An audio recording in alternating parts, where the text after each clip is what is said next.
Welcome back to Headlines. I'm Wes Austin, and these are today's top stories. President Biden announced $770 checks for residents impacted by California's wildfires.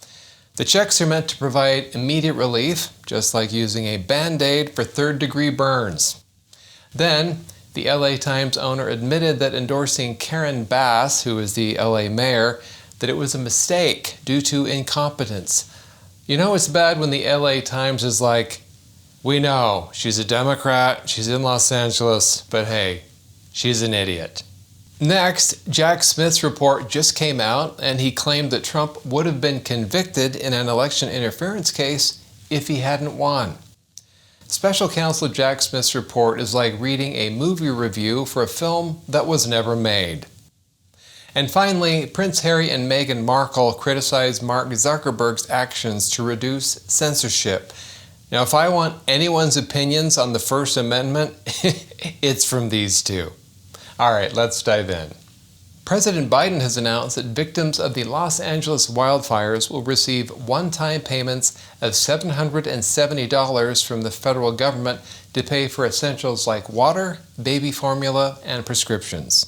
And I want to be clear, we're not waiting until those fires are over to start helping the victims.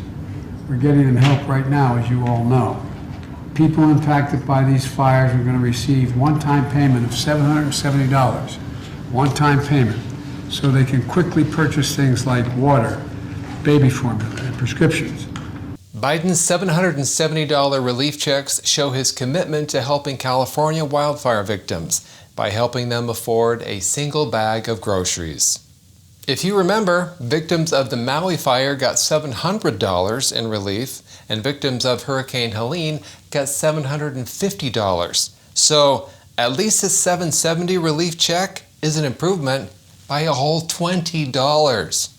Now try not to think about the fact that Biden did just authorize $500 million for Ukraine last week. And also that last month he gave them $3.5 billion. Now definitely don't look into how much we've spent on Ukraine in the last 4 years, or you might find out that it's about $175 billion, and then you'll really be pissed. But hey, let's give Biden credit. That $770 can buy something. And how much money do you really need when you're homeless? The owner of the Los Angeles Times was recently on a podcast where he admitted that endorsing Los Angeles Mayor Karen Bass during the 2022 mayoral election was a mistake. So at the LA Times, we endorsed Karen Bass. I think right now in front, that's a mistake, and we admit that. I think we were one of the few to say competence matters. Is he suggesting that the LA mayor is incompetent? I mean, does he have any evidence of that? There's nothing, I'm not trying to be disparaging, but I think we're at the stage now of the nation and the world, and there's many things we'll talk about even in healthcare, that you really need people to understand, well, how it affects a man in the street, how it affects the working type of person. And well, if all we need are people who can fix things and make things better, what about all the people that are only good at breaking things and making things worse? Gavin Newsom's office can't take all of them. So competence absolutely matters. And I'm glad that that's been taken up as almost a meme now, that competence matters. Californians are realizing their leaders need to be competent. Coming up next, a shocking expose on the importance of putting gas in your car before a road trip. A Change.org petition to recall Karen Bass for her incompetence has amassed over 123,000 signatures. If that number keeps growing, she might have to book another trip to Ghana, and this time to stay. In a bold claim that sounds more like a sore loser's excuse than a legal argument, Special counsel Jack Smith asserted that President Donald Trump would have been convicted in the 2020 election interference case if only he hadn't won the 2024 election. In other words, Smith explains that we lost because we didn't win.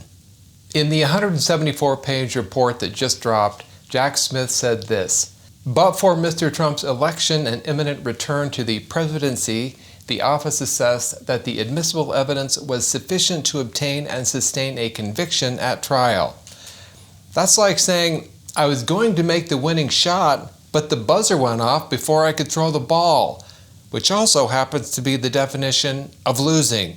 Jack Smith also said that he finds it laughable that there are claims that he was influenced or directed by the Biden administration.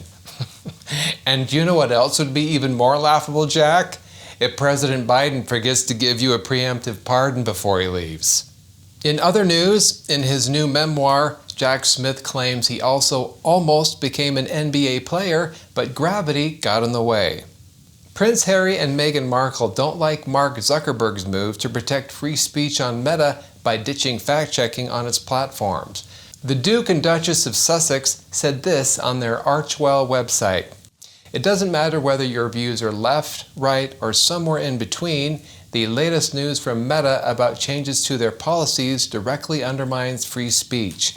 This should deeply concern us all. They said Zuckerberg's move could hurt people still suffering from social media effects, which is funny because their entire career now relies on people hate-watching them on Instagram. Prince Harry wants to teach us about free speech while his country locks people up for a comment on Facebook. Thanks, Your Highness, but we fought a whole war not to have to care what you think. If we wanted royal opinions, we'd turn to the only queen we still respect, Elton John. Thanks for watching Headlines. I'm Wes Austin. Good night.